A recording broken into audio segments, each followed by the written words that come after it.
en este día acerca de la palabra de Dios. 119 mensajes hasta aquí hemos estudiado del libro de Apocalipsis. Muy bien, comienza diciendo, versículo 1, en el nombre de Jesucristo, y vi un cielo nuevo y una tierra nueva, porque el primer cielo y la primera tierra se fueron y el mar ya no es. Y yo, Juan, no yo, sino Juan el teólogo, vi la santa ciudad, Jerusalén nueva, que descendía del cielo de Dios, dispuesta como una esposa ataviada para su marido. Vamos a leer solamente estos dos versículos que son muy ricos y vamos a buscar la forma de sacarles el mejor provecho posible. Tomen sus lugares, por favor, siéntense muy cómodamente y con mucha atención para oír la palabra de Dios, el mensaje de este día. Muy bien, de acuerdo a lo que Juan escribió aquí, simplemente ahora lo estamos viendo de una forma descriptiva. Pero estoy seguro que algún día, no muy lejano, lo vamos a poder nosotros experimentar, vivir y poder disfrutarlo de una forma real y física. Cuando dice la Biblia, en el principio creó Dios los cielos y la tierra, la palabra creó, palabra que es muy clave en el libro de Génesis, sobre todo en el capítulo 1, es la palabra hebrea tara, con H, T-H-A-R-A, y significa crear de la nada. Por eso es que dice, en el principio creó Dios estos cielos y esta tierra que usted ve, los fue creados de la nada. Fue un acto de creación ex nihilo, que significa de la nada. Aparecieron los cielos y la tierra. Y no está hablando de algo restaurado, sino de algo totalmente nuevo. Lo que está diciendo aquí el apóstol Juan en este capítulo, algo nuevo. Porque Pedro dice que los cielos que son ahora y la tierra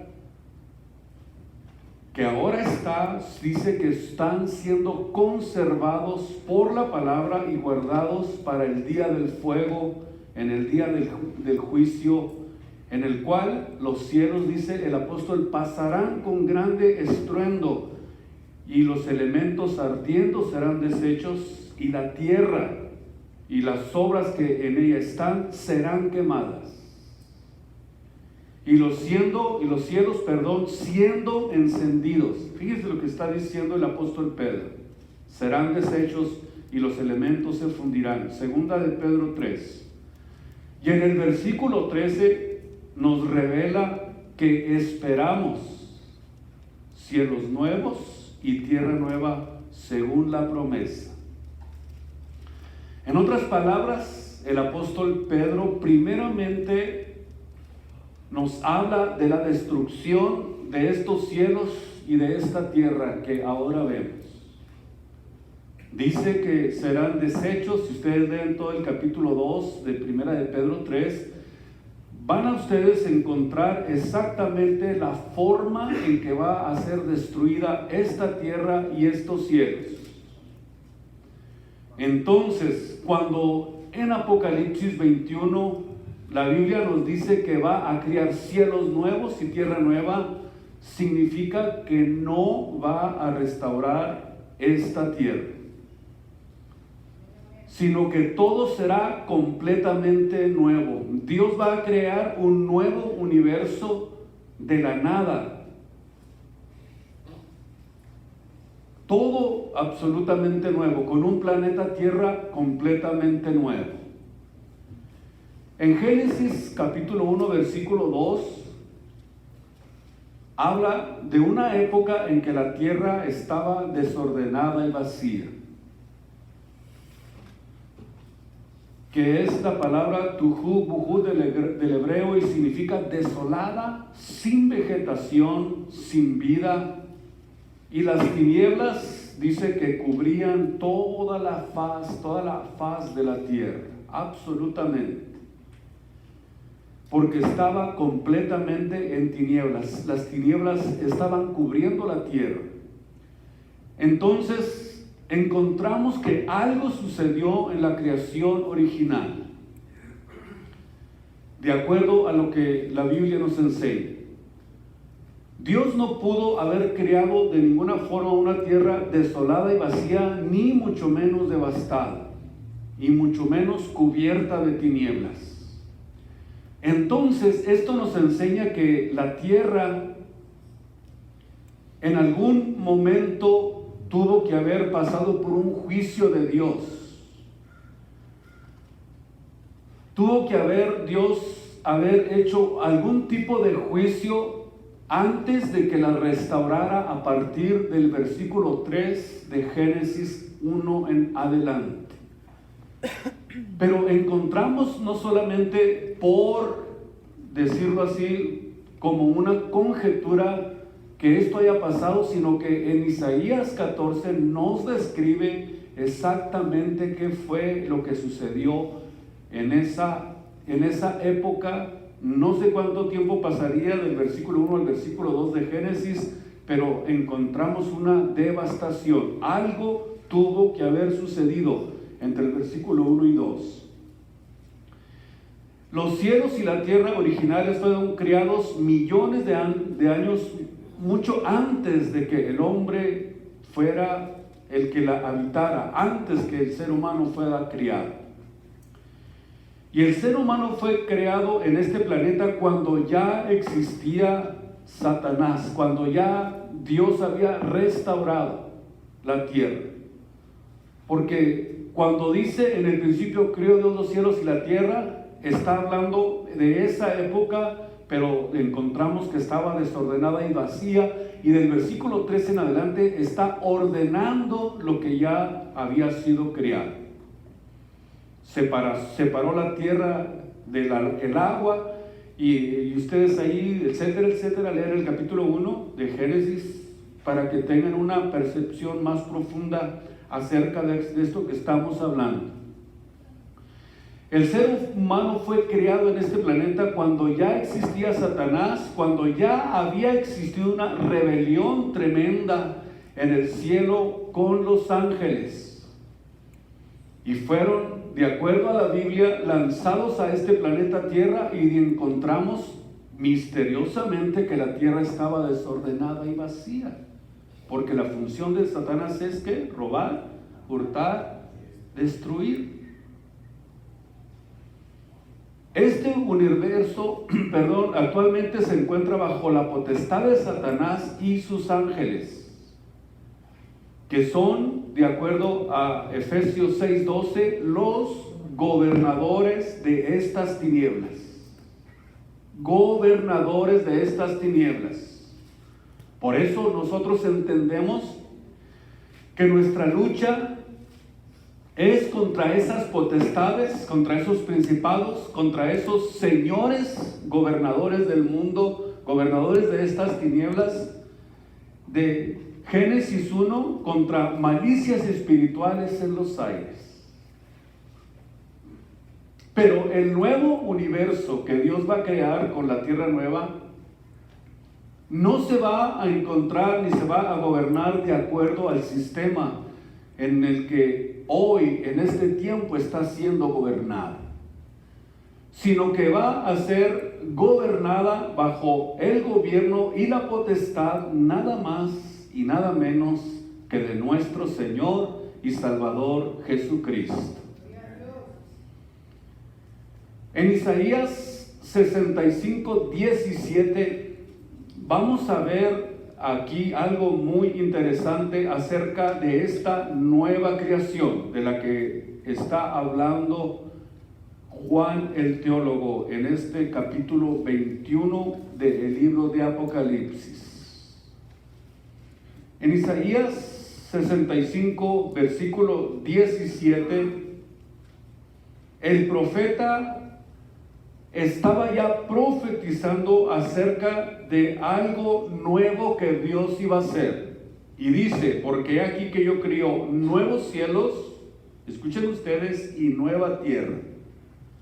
Y de lo primero, o sea, de lo que existe ahorita, va a quedar completamente fuera de la memoria y de los pensamientos de Dios. ¿Por qué? Porque ya dijimos, Pedro dice que va a ser totalmente destruido todo lo que vemos ahorita.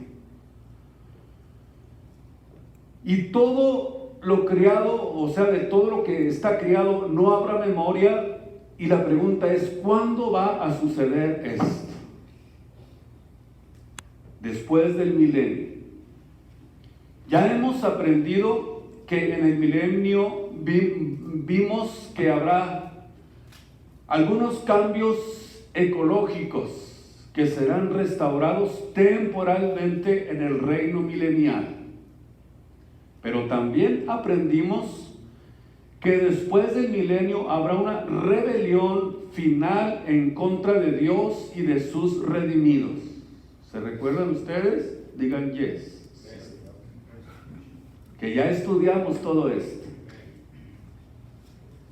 Esta creación de cielos nuevos y de tierra nueva será después del milenio, y la nueva Jerusalén será precisamente el estado eterno. Y será cuando por fin nosotros como iglesia entremos a la eternidad. Después de que Satanás sea lanzado al lago del fuego eterno, como lo estuvimos viendo en nuestros mensajes anteriores.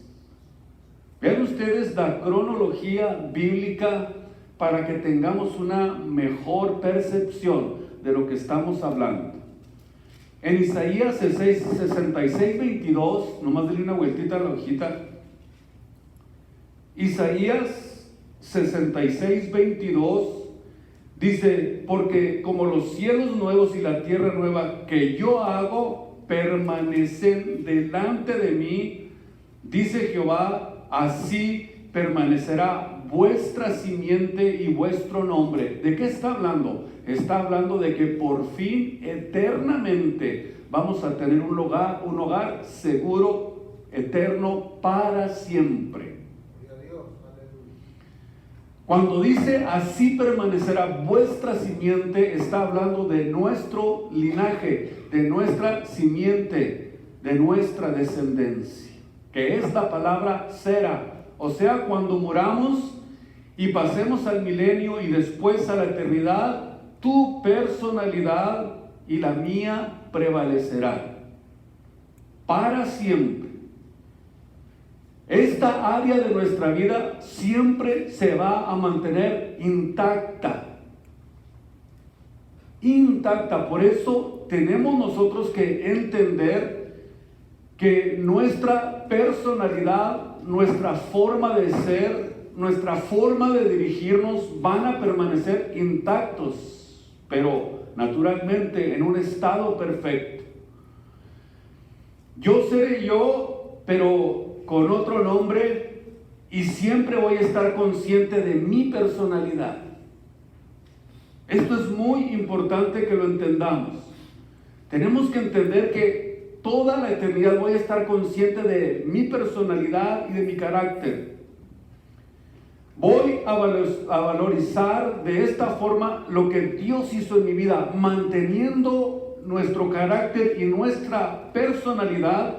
Vamos nosotros a engrandecer y a darle un mayor valor a lo que Jesús hizo por nosotros en la cruz del Calvario.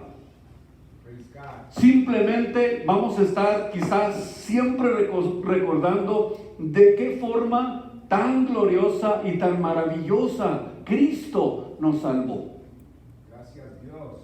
Por eso, escuchen ustedes, aquí viene lo bueno. Por eso es tan importante el cambio en cada una de sus vidas.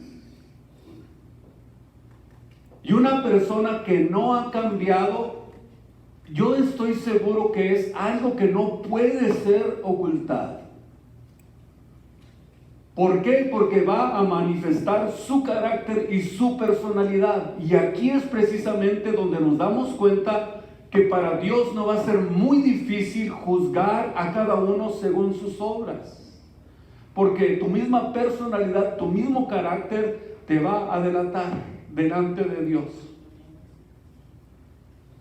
Ahí es precisamente donde surge precisamente la importancia del cambio. Es algo que no puede ser ocultado. Porque una persona, en cuanto, fíjese bien, ni siquiera necesitas tanto para poder entenderlo, en cuanto abre su boca, ya sabes que no es una persona que ha cambiado. Es hiriente, avienta saetas, escorpiones, culebras, amargura. Apártense de ese tipo de personas, porque no han cambiado. No los oigan. Y ese no es el carácter de la nueva especie. Por eso dice que mantendremos nuestro nombre, significa que vamos a mantener todas las características que a nosotros como hombres nos delatan, o nos salvan, o nos redimen. La importancia de este cambio es de una manera que tiene que ser, porque dice la Biblia que cuando uno está en Cristo, estamos hablando de una creación nueva, de una nueva criatura. Y la nueva criatura tiene que adaptarse al sistema de la nueva creación a la que Dios nos va a llevar. Esa es la razón porque la Biblia dice que nosotros no somos de este mundo. ¿Por qué? Porque nuestra naturaleza, nuestro carácter, nuestra personalidad actúan de acuerdo a la nueva creación de Dios. Esto es interesantísimo. Yo espero que cada uno de ustedes de ahora en adelante aprenda a hacer ese cambio radical en su vida, porque el nuevo carácter pertenece a la nueva especie de nuestro Dios. Si alguno ya está en Cristo, nueva criatura es, no una criatura remendada, sino que Dios hizo algo nuevo. Es una nueva creación. Totalmente nuevo, así como va a ser cielos nuevos y tierra nueva, también la especie de Dios es una creación nueva.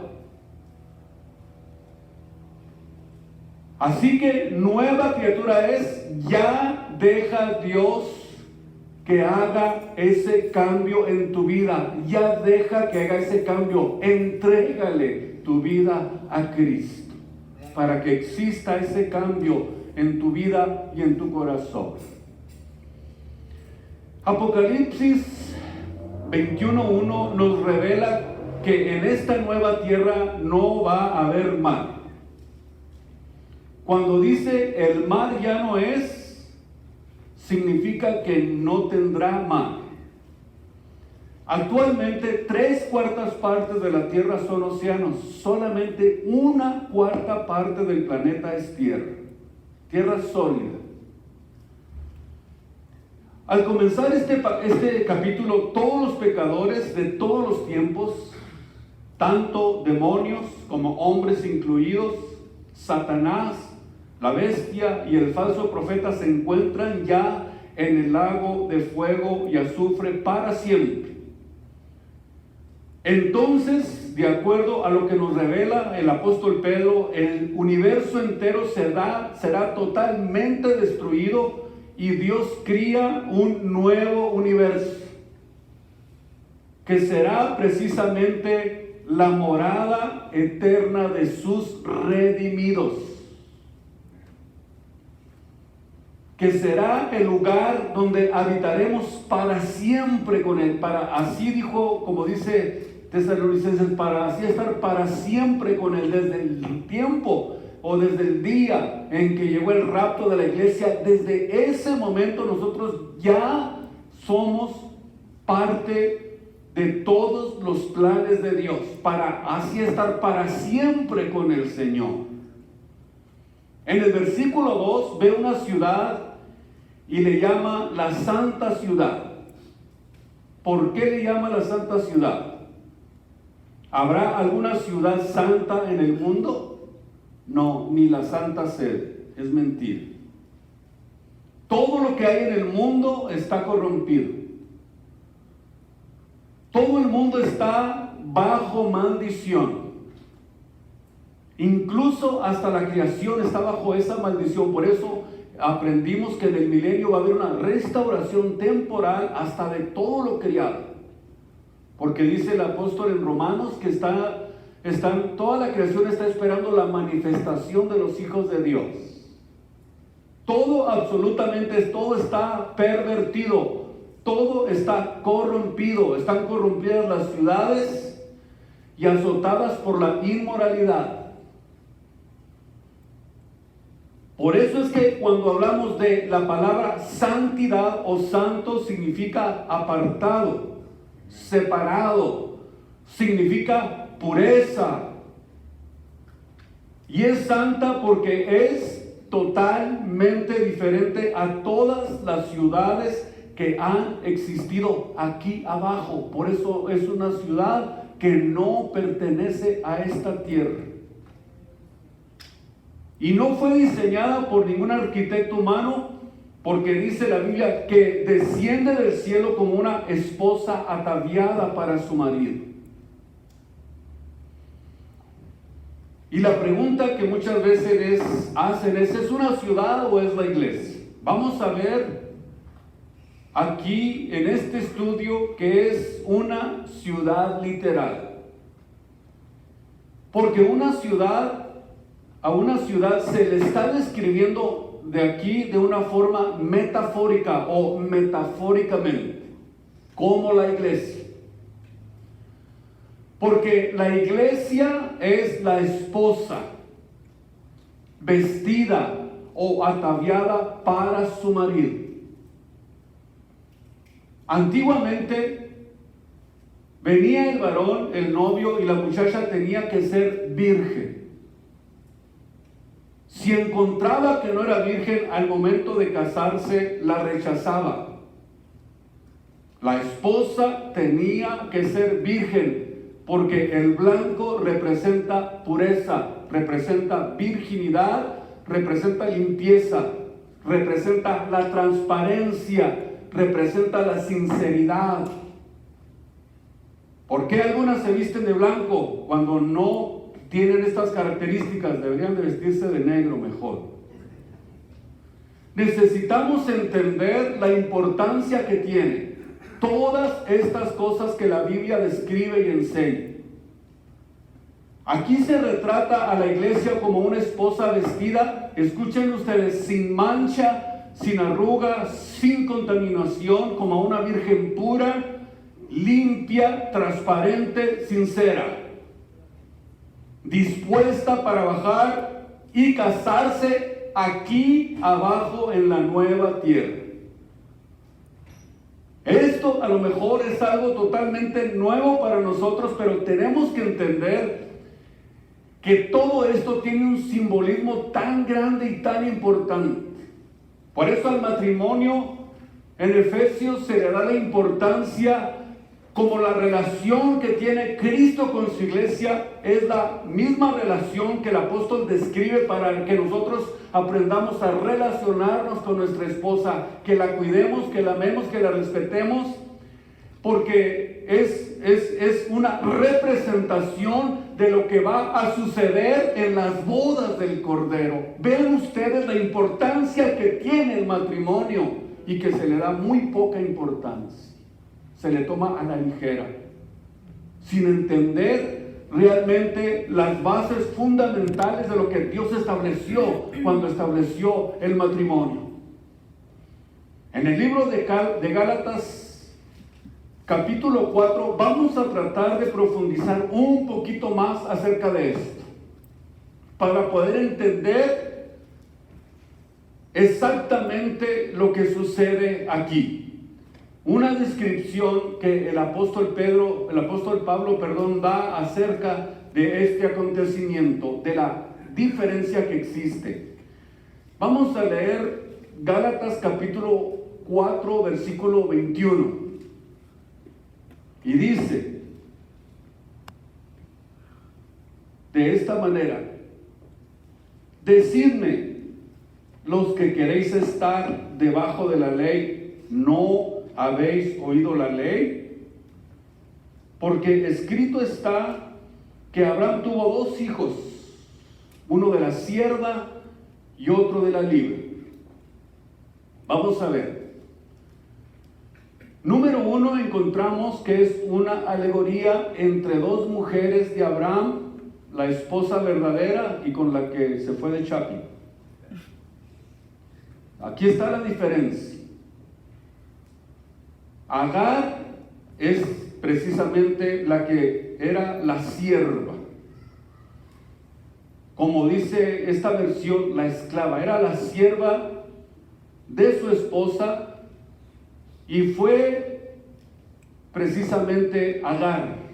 El nacimiento de Isaac, nosotros notamos perfectamente, claramente por la Biblia, que fue motivado por la desesperación de Abraham. Porque pasaban los años, pasaba el tiempo, año tras año y no llegaba el hijo de la promesa. No nacía el hijo del pacto. Y fue un producto del empleo de los medios humanos pecaminosos. Y notamos que aquí tanto Abraham como Sara se adelantaron al plan de Dios, manifestando impaciencia e incredulidad en el poder de Dios. Y nació Ismael. Y nace de una mujer esclava, sierva. Más el de la libre es el hijo de Sara, que viene siendo la legítima esposa de Abraham y de la cual nace Isaac.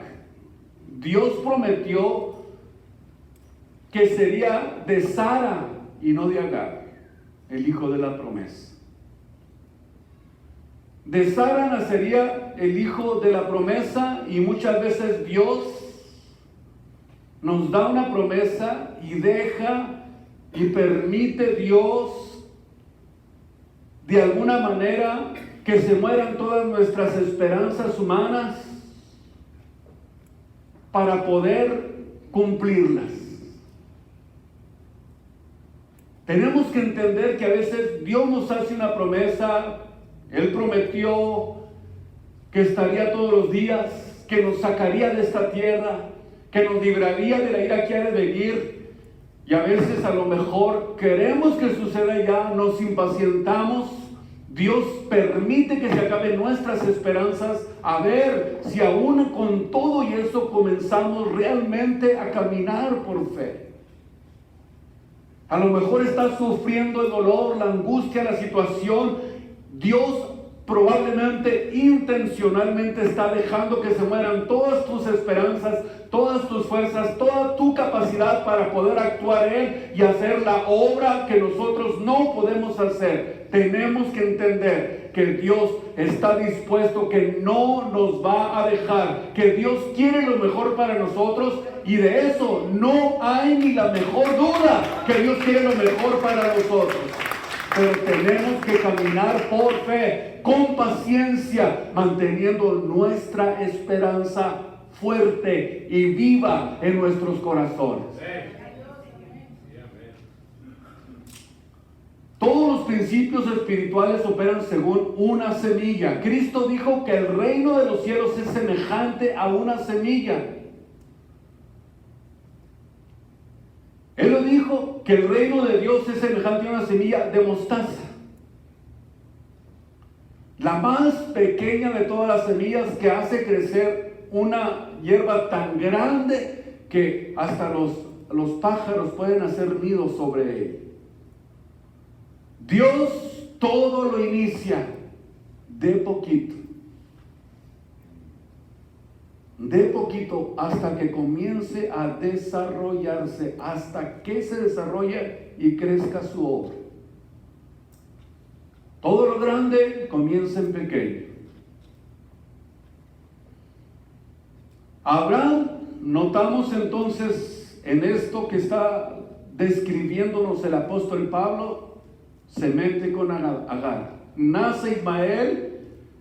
Escuchen ustedes que no era el plan de Dios. Ese no era el plan de Dios. Versículo 23. Mas el de la sierva nació según la carne, pero el de la libre nació según la promesa. Todos nosotros nacimos en la carne, porque la Biblia lo declara y dice: todo lo que es nacido de la carne, carne es. Y lo que es nacido del Espíritu, Espíritu es. Nosotros somos hijos de la carne, o sea, de papá y mamá,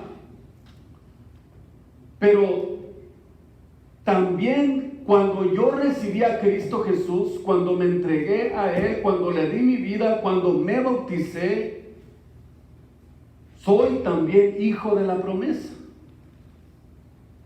O sea, por el Espíritu de la palabra que me engendró, y desde el día que yo creí, de acuerdo a la Biblia, fui sellado con el Espíritu Santo, escuchen ustedes, de la promesa.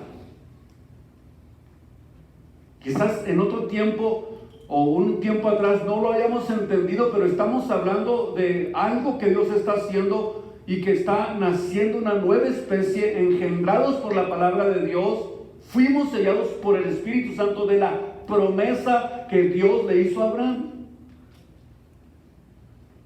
Entonces, todos nacimos con esta maldición de la carne, porque no era a través de la carne o a través de nuestro nacimiento físico que Dios nos iba a bendecir. Y por eso es que Cristo le dice a Nicodemo: lo que carne es carne, lo que es espíritu, espíritu es. E inmediatamente Nicodemo asocia las palabras de Jesús con la reencarnación.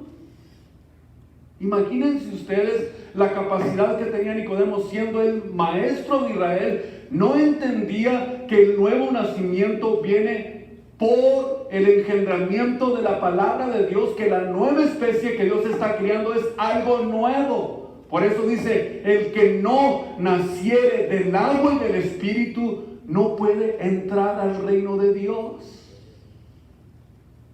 Isaac e Ismael representan el nacimiento físico, el nacimiento carnal.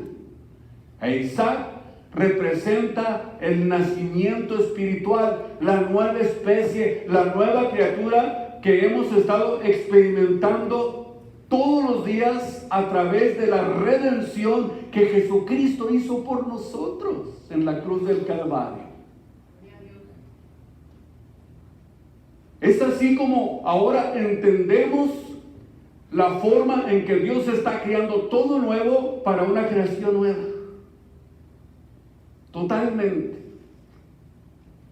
En el versículo 24, donde estamos, Gálatas capítulo 4, dice: los cuales cosas son dichas por alegoría, porque estas mujeres son dos pactos, el uno ciertamente del monte Sinaí, el cual engendró para servidumbre. Vean ustedes la diferencia que existe. Está hablando del nacimiento en la carne y del nacimiento en el espíritu, que es precisamente Agar, porque Agar o Sinaí es un monte de Arabia, el cual es conjunto a la que es ahora Jerusalén, la cual sirve con sus hijos. Vamos a ver. Estas dos mujeres de las que está hablando el apóstol también representan algo en la Biblia. Sara representa el pacto de la gracia y Agar representa el pacto de la ley del monte Sinaí. Es sorprendente esto. El Sinaí, de acuerdo a lo que describe el apóstol Pablo, da hijos de esclavitud, o sea, Agar. Y Pablo utiliza personajes y lugares históricos del Antiguo Testamento para ilustrar una verdad espiritual, para sustentar su contraste entre la ley y la gracia. Pablo utiliza dos mujeres, dos hijos, dos lugares geográficos. Agar e Ismael, el monte Sinaí, la Jerusalén terrenal. Está asociada con la Jerusalén terrenal y representan el pacto de la ley, que era un pacto de servidumbre. Mientras que Sara representa la Jerusalén celestial. Ahora ya están más o menos agarrándole al cuadro, porque estamos hablando de la Jerusalén que desciende del cielo de Dios. Porque estamos nosotros naturalmente criándonos no en servidumbre, sino que estamos criándonos y estamos representando todo lo que tiene que ver con el reino de los cielos. No con lo terrenal, sino con lo del cielo, con lo celestial. Esta Jerusalén celestial representa el pacto de la promesa. ¿Por qué monte Sinaí? Porque es un símbolo apropiado para el antiguo pacto, pues ahí es donde Moisés recibió la ley. Y Agar, como era una sierva de Sara, se constituye una ilustración adecuada de todos aquellos que están bajo servidumbre a la ley. Además, estaba relacionada con el monte Sinaí a través de su hijo Ismael, cuyos descendientes, de acuerdo a la historia, se establecieron en esa región. Ismael representa a los hijos de la carne y su madre representa a los que nos tenían esclavizados. Jerusalén terrenal, todo lo que tenía que ver con la carne. Antes de conocer a Cristo, el pueblo judío seguía bajo servidumbre a la ley, hasta que viniera el libertador de la ley, el que enclavó absolutamente todas las enseñanzas que tenían que ver con la ley de Moisés, y las enclavó en la cruz del Calvario. Y llegó precisamente el tiempo en que el libertador se presentó en este mundo, enclavado en la ley, enclavando en la cruz de Cristo todas las enseñanzas y servidumbre que existía en la ley, a la libertad de lo que ahora nosotros conocemos como el tiempo de la gracia de Dios. El Mesías prometido llegó para liberarnos de la ley, de la servidumbre y del pecado. Por eso es que ahora estamos bajo un nuevo pacto. El pacto de la gracia. El pacto donde no podemos desaprovechar este tiempo, porque el tiempo se está terminando. El tiempo se acaba. Cristo ya viene por su iglesia. Pero ahora vamos a ver el versículo 26, y aquí es donde vamos, como luego se dice, a remachar lo que estoy tratando de decirles. Vean ustedes qué dice. La Jerusalén, ¿dónde está? Viene, según Juan 21, 2, de arriba. 26. Mas la Jerusalén de arriba es y pertenece a la libre, no a la esclava.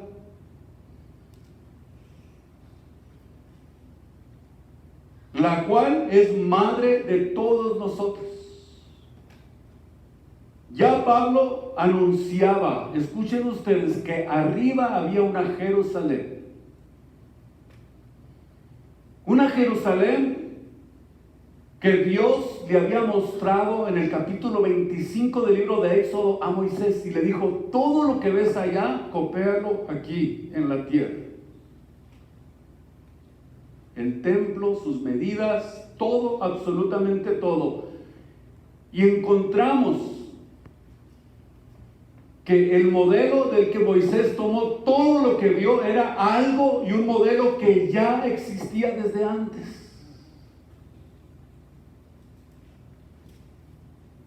Ahora, Pablo anunciaba que arriba había una Jerusalén y aquellos que son ciudadanos del cielo, aquellos que estamos en el tiempo de la gracia, disfrutando de la salvación maravillosa que Cristo nos trajo, somos libres de la ley y de las obras y de las servidumbres propias del pacto mosaico, así como todos los esfuerzos continuos e inútiles que hacíamos para agradar a Dios. Pensábamos que yéndonos de rodillas 1 kilómetro íbamos a impresionar a Dios. Esos son los esfuerzos humanos. O azotándome la espalda hasta sangrar, pensábamos que eso era lo que nosotros hacíamos para llamar la atención de Dios. Pero nos damos cuenta que lo hacíamos porque estábamos siervos. Y ahora que ya entendimos que no fuimos llamados para servidumbre, sino para alcanzar las promesas de Dios, ahora somos libres de todas esas cosas, de las tradiciones de los hombres, de las enseñanzas de los hombres, de todo lo que el hombre ha inventado para poder agradar a Dios. Nos dimos cuenta que era una vil mentira.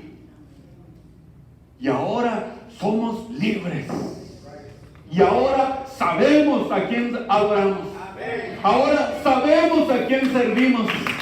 Ahora sabemos y entendemos que Cristo es nuestro libertador, el que nos dio la libertad del pecado y de la servidumbre, en el pecado en el que nos encontramos, y nos dio la libertad para poder disfrutar de su gloria, de su presencia en nuestras vidas, de su Espíritu Santo, de la alabanza, de la adoración, que es precisamente lo que nos trajo la liberación del mundo de servidumbre en el que nos encontrábamos.